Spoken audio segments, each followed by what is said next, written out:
நமோ நாராயணாய நமக. கிருஷ்ணாய வாசுதேவாய தேவகி நந்தனாய சனந்த கோபகுமாராய கோவிந்தாய நமோ நமக.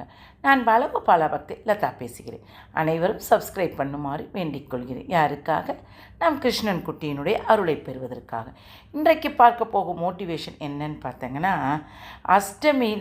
அஷ்டமிக்கும் நவமிக்கும் என்ன முக்கியத்துவம், அர்த்தமுள்ள அஷ்டமி நவமியை பற்றி நம்முடைய விஞ்ஞானபூர்வமாக கூறுவது என்ன அப்படின்றத பற்றி நம்ம பார்ப்போமா. நிறைய பேர் பார்த்தீங்கன்னா, அஷ்டமியில் போயிடாதுங்க, அஷ்டமியில் இதை செஞ்சிடாதுங்க, நவமியில் இதை பண்ணிடாதுங்க, அதில் போனால் இது கெடுதலாகும், இதில் போனால் அதாகும் அப்படின்னு இதை ஒரு காலத்தில் நாங்களே எங்கள் மாமனார் மாமியார்லாம் சொல்லி இதெல்லாம் நாங்களும் இதெல்லாம் இது ஃபாலோ பண்ணியிருக்கோம்.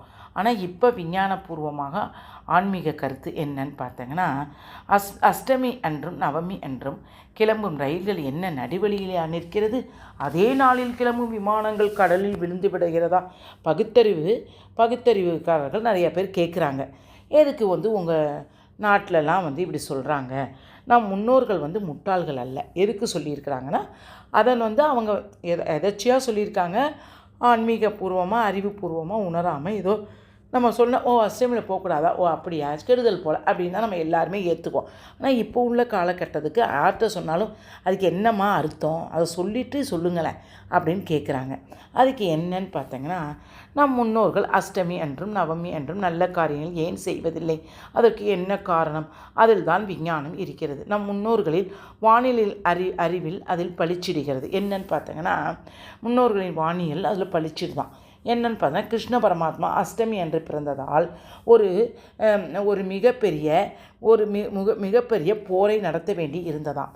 அதே போல் ராமன் நவமி அன்று பிறந்ததால் அவர் வாழ்க்கையில் 14 வருடம் காட்டில் கழிக்க வேண்டி இருந்தது.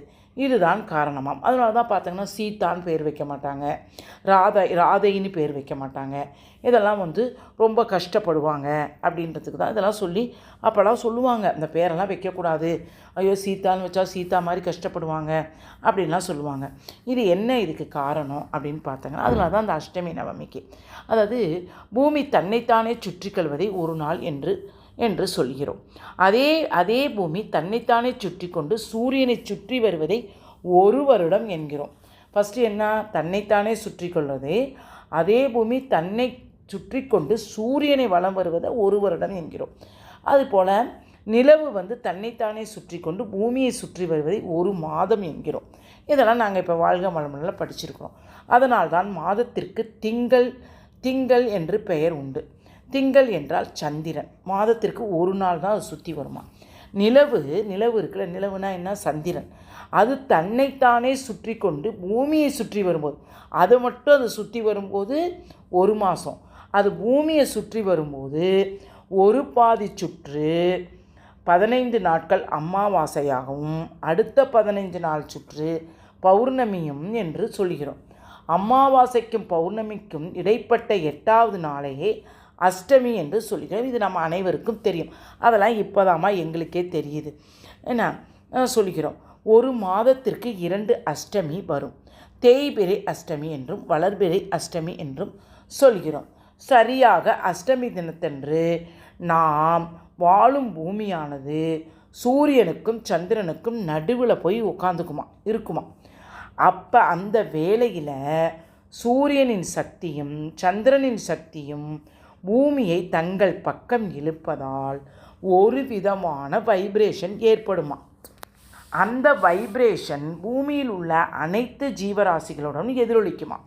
பேருந்தில் நாம் பயணம் செய்யும்போது நம்மால் சரியாக எழுத முடிவதில்லை அல்லவா. அது போன்று இப்போ நம்ம பேருந்துனா என்ன, ட்ரெயின்லேயோ பஸ்லேயோ போகும்போது நீங்கள் எழுதும்போது அது இப்படி ஷேக் ஆகும். அந்த மாதிரி தான் இதுவும் ஷேக் ஆகுமா. இது ரெண்டும் நடுவில் இருக்கிறதுனால, எது, சூரியனும் சந்திரனும் சுற்றி அப்படி வரும்போது 8வது நாள் அங்கே இருக்கிறப்ப அது ஒரு வித வைப்ரேஷன் கொடுக்குமா. அதனால் அது ஒரு உடம்புக்கு பல உபாதைகள் வரும்.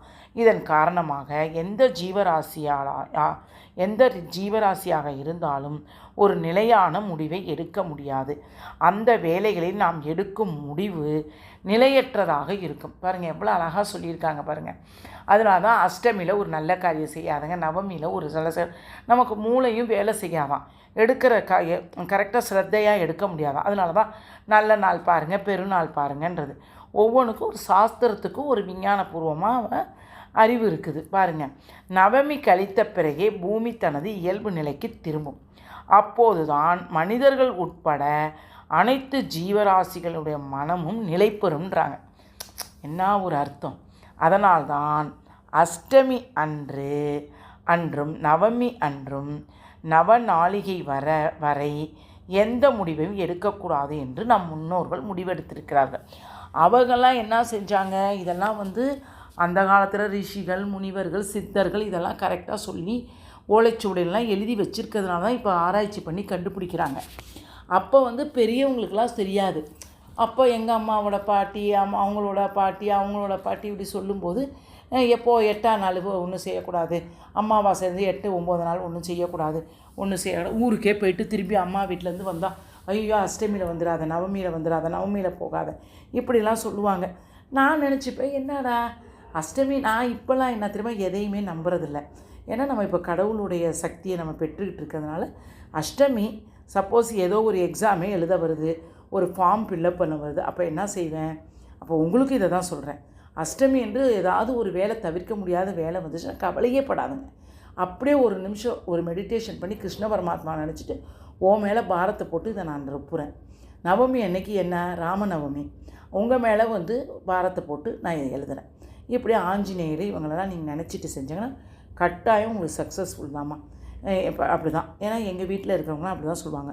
இப்போ எங்கள் அண்ணாலாம், ஐயோ அஷ்டமியில் போயிடாதப்பா, போனால் சீக்கு தான் உனக்கு வரும் அப்படின்வாங்க. இதெல்லாம் என்னென்னா, ஒரு இன்கேஸ் ஒரு கெடுதல் நடக்கிறதுக்கு ஒரு வாய்ப்பு இருக்குது அப்படின்றத அந்த வைப்ரேஷன் ஷேக் ஆகிறதுனால இதை சொல்லியிருக்காங்கம்மா. இது எனக்கு தெரிஞ்ச ஒரு புக்கில் படித்ததை எனக்கு சொல்லணும்னு ஆசைப்பட்டேன். இதை படித்ததுக்கப்புறம் தான் எனக்கே இதெல்லாம் நல்லா தெரியுதுப்பா. பிடிச்சிருந்தால் லைக் பண்ணவும், ஷேர் பண்ணவும், கமெண்ட் பண்ணவும். அதனால் இதை படிச்சுட்டாங்கன்னா இனிமேல் நீங்கள் அஷ்டமி நவமியில் எல்லா காரியங்களும் நீங்கள் ஸ்ரத்தையாக செய்யுங்க. எல்லாமே நம் கடவுள் மேலே பாரத்தை போட்டால் எல்லா நாளும் ஒன்று தான். பிடித்திருந்தால் லைக் பண்ணவும், ஷேர் பண்ணவும், தயவுசெய்து கமெண்ட் பண்ணவும். வாழ்க வளமுடன். ஹரே கிருஷ்ணா.